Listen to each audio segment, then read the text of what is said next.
Thanks so much, Dylan. Well, if you're looking for something to do indoors with the kids while you're waiting out the rain, boy, do we have an idea for you. Joining us this morning is Kent Estey. He is an Anishinaabe multimedia artist, and he is coming out this morning with this new book, Picking Sweetgrass. I was taking a little bit of a peek at it before, and it's really charming, and it's all based on your life experiences, right? Exactly. It tells a story. Bonjour and good morning. Thank you. It's wonderful. It's wonderful to be here. It tells the story of my grandmother. Mm-hmm. My grandmother, her family was one of the first families on the White Earth Reservation to reside on the new White Earth Reservation. Yeah. And she made baskets her entire life. Of course, there were years where she left the reservation and she attended boarding schools. Okay. She actually attended 3 boarding schools. Oh, my goodness. And she would start in White Earth, and then she would end up in Pipestone for her middle school years. And then she ended up in Carlisle, Pennsylvania. Wow.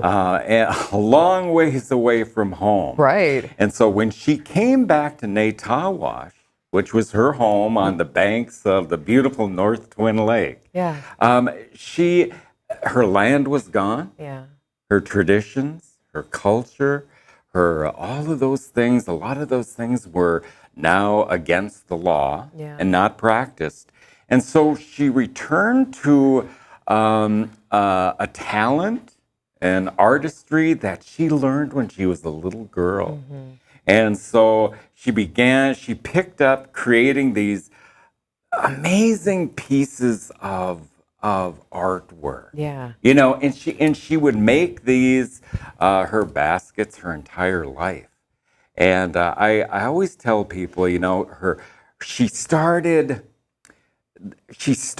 her life was difficult. Mm-hmm. But in the end, she won. Yeah. I said, because eventually these baskets would be held by presidents and senators, and they would be in the Smithsonian. Well, this one you brought in is her work. She passed away in 1982, you said. Mm-hmm. And even aside from the really exquisite level of detail, I wish you guys could smell the fragrance. It's like this very delicate perfume. You can really see why they call it Sweetgrass. Yes. Yeah. And this book tells the story of her teaching me how to pick sweetgrass when I was about 6 years old. And, even back then, I knew she was somebody special. Of course, all of us love our grandmothers. Oh, yeah. They hold a special place in our hearts. But spending time with my grandmother, I knew even at 6 that she was somebody special, and I couldn't wait to be with her.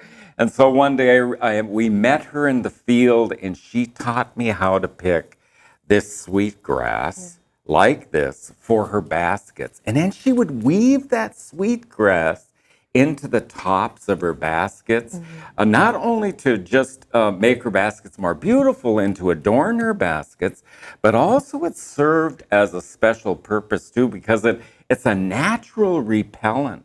Oh. So it keeps the critters out of your basket. Right. They were so smart. And so, I in her house, I remember as a child going to her home, and her house always smelled so beautiful of black ash and sweetgrass, and she was cooking on a wood stove and baking bread and making her soups. And so this book recalls that memory of when I was 6 and her teaching me how to pick sweetgrass for her baskets. And keeping some of the art and the tradition alive. Yeah. Kent Estey, thank you so much. I wish we could spend so much more time with you. We could talk for the next hour about this and keeping this tradition alive instead of losing it to history. So important, the work that you guys are doing, and your kids can learn all about it with Picking Sweetgrass, written by Kent Estey.